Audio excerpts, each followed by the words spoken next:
Kendi halkınıza bilerek zehir içilebilir misiniz?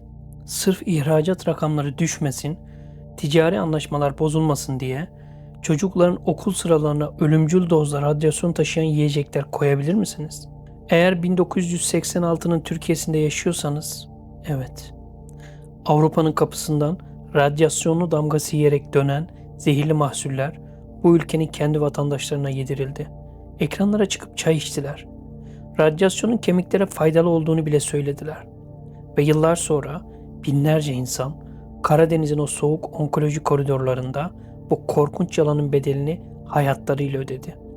Bu anlattıklarım komplo teorisi değil. Bu devlet eliyle işlenmiş, üzeri örtülen ve kimsenin ceza almadığı kan dondurucu bir gerçektir. Gizem Lab TR'ye hoş geldiniz. 26 Nisan 1986 Sovyetler Birliği'nin Pripyat şehrinde Çernobil nükleer santralinin 4 numaralı reaktörü insanlık tarihinin en büyük hatasıyla patladı. Tonlarca radyoaktif yakıt atmosfere karıştı. Rüzgar bu görünmez ölüm bulutunu yavaş yavaş Avrupa'ya ve güneye, Karadeniz'e doğru taşımaya başladı.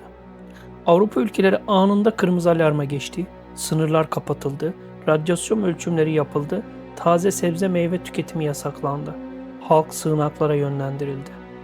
Peki Türkiye'de ne oldu? Mutlak bir sessizlik.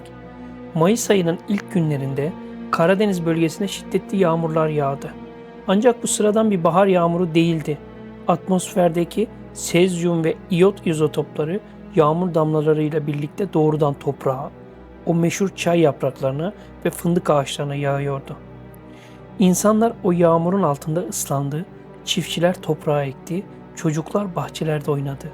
Çünkü kimse onlara gökten inen o şeyin saf bir zehir olduğunu söylememişti. Olayın boyutu dünyada infial yaratırken, Türkiye'de yetkililer tarihe geçecek bir inkar politikası başlattı. Avrupa, Türkiye'den ithal ettiği fındık ve çayları, üzerlerinde limitlerin çok üzerinde radyasyon tespit ettiği için tırlarla sınırdan geri çeviriyordu. Yani zehir, uluslararası laboratuvar sonuçlarıyla kanıtlanmıştı. İşte tam o günlerde dönemin Sanayi ve Ticaret Bakanı Cahit Aral kameraların karşısına geçti. Elinde ince belli bir bardak çay vardı. Radyasyonlu olduğunu bütün dünyanın bildiği o çayı canlı yayında milyonların göz önünde şov yaparak yudumladı. Dinine, imanına inanan radyasyon var demez yaklaşımıyla bilim tamamen ayaklar altına alındı. Dönemin Cumhurbaşkanı Kenan Evren ise akıl sınırlarını zorlayan, tıp tarihine kara bir leke olarak geçecek o meşhur açıklamayı yaptı. Radyasyon kemiklere yararlıdır. Ekonomi zarar görmesin, ihracat durmasın diye bir milletin geleceği televizyon ekranlarında koca bir tiyatroyla satılıyordu. Ancak işin en korkunç, en affedilmez kısmı henüz başlamamıştı. Avrupa'nın almayı reddettiği ve depolarda çürümeye yüz tutan on binlerce ton radyoaktif fındık ne olacaktı? Zarar nasıl telafi edilecekti? Devlet bu fındıkları toprağa gömüp imha etmek yerine akıl almaz, vicdana sığmaz bir karar aldı. Zehirli fındıklar okullara, askeri birliklere ve devlet kurumlarına ücretsiz olarak dağıtıldı. İlkokul sıralarındaki hiçbir şeyden haberi olmayan o masum çocuklara yerli malı haftası ve beslenme saati adı altında doğrudan radyasyon yedirildi. Belki de o fındıkları yiyen çocuklardan biri de sizdiniz ya da anne babanızdı. Aynı dönemde radyasyon oranını kağıt üzerinde düşürmek için şeytani bir formül bulundu. Zehirli çaylar eski ve temiz çay harmanlarıyla karıştırılarak piyasaya sürüldü. Karadeniz'de, Anadolu'da evlerde kaynayan her çaydanlıkta aslında yavaş yavaş ve sessiz bir ölüm demleniyordu. Devletin tepe noktası radyasyon masalları anlatırken arka planda kan dondurucu bir sansür makinesi çalışıyordu. Felaketten sadece bir yıl sonra 1987 yılında Karadeniz'deki doktorlar hastanelerde korkunç bir anormallik fark etmeye başladı. Düşük vakalarında, ölü doğumlarda ve bebeklerdeki tiroid anomalilerinde akıl almaz bir artış vardı. ODTÜ ve Boğaziçi Üniversitesi'ndeki namuslu bilim insanları kendi imkanlarıyla radyasyon ölçümleri yapıyor, tehlikenin boyutlarını basına haykırmaya çalışıyordu. Peki karşılığında ne oldu biliyor musunuz? Halkı paniğe sevk ediyorsunuz denilerek haklarında soruşturmalar açıldı. Bu döneme ne kadar benziyor değil mi? Üniversitelerin bağımsız ölçüm yapması yasaklandı. cihazlarına el kondu. Bilim insanları susturuldu. Doktorların elindeki raporlar hasır edildi. Karadeniz halkı göz göre göre santim santim ölüme terk ediliyordu ve devletin tek derdi çay satışlarıydı. Yıllar geçti. Çay içen bakanlar emekli oldu. Olay unutulmaya yüz tuttu. Ta ki 90'lı yılların sonu ve 2000'lerin başında o acı tohumlar filizlenene kadar.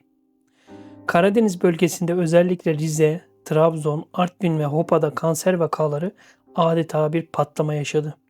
Hastanelerin onkoloji servislerinde adım atacak yer kalmamıştı. İnsanlar o soğuk hastane sandalyelerinde kemoterapi sırası beklerken can veriyordu. Artık o bölgede kanser kelimesi bile kullanılmıyordu. İnsanlar ona ince hastalık ya da o hastalık diyordu. Kanser olmak istisna değil, bir kural, acı bir Karadeniz kaderi haline gelmişti. Tiroid kanseri, lösemi, kemik kanseri. Neredeyse her evden bir cenaze çıkmaya başladı. Bu coğrafya sadece sıradan insanlarını değil, Karadeniz'in asi çocuğunu, efsanevi sanatçısı Kazım Koyuncu'yu da bu amansız hastalığa kurban verdi. Kazım Koyuncu ölmeden önce şu tarihi sözleri söylemişti. O çayı içen bakanı, o radyasyon kemiklere yararlıdır diyen Cumhurbaşkanını hiçbir zaman affetmeyeceğim. Peki adalet yerini buldu mu? Hayır. O dönem kameralar önünde halka yalan söyleyen siyasetçilerin hiçbiri mahkeme salonuna çıkmadı. Hiçbiri bir gün bile ceza almadı. Onlar yaşlılığın getirdiği doğal sebeplerle lüks hastanelerin sıcak yataklarında uzun ömürler yaşayarak can verdiler. Ama o dönem okullarda kendilerine verilen o zehirli fındıkları yiyen pırıl pırıl çocuklar 30'lu yaşlarını bile göremeden saçları dökülmüş, bedenleri erimiş halde toprağa verildiler. Tarih sadece savaşların değil, halklara söylenen yalanların ve cezasız kalan cinayetlerin de kaydını tutar. Çernobil'in Türkiye'ye faturası nükleer bir kazadan çok daha fazlasıdır.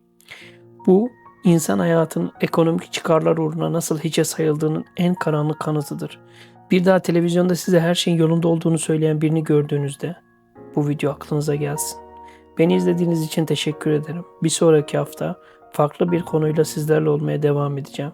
Kendinize iyi bakın. Sağlıcakla kalın.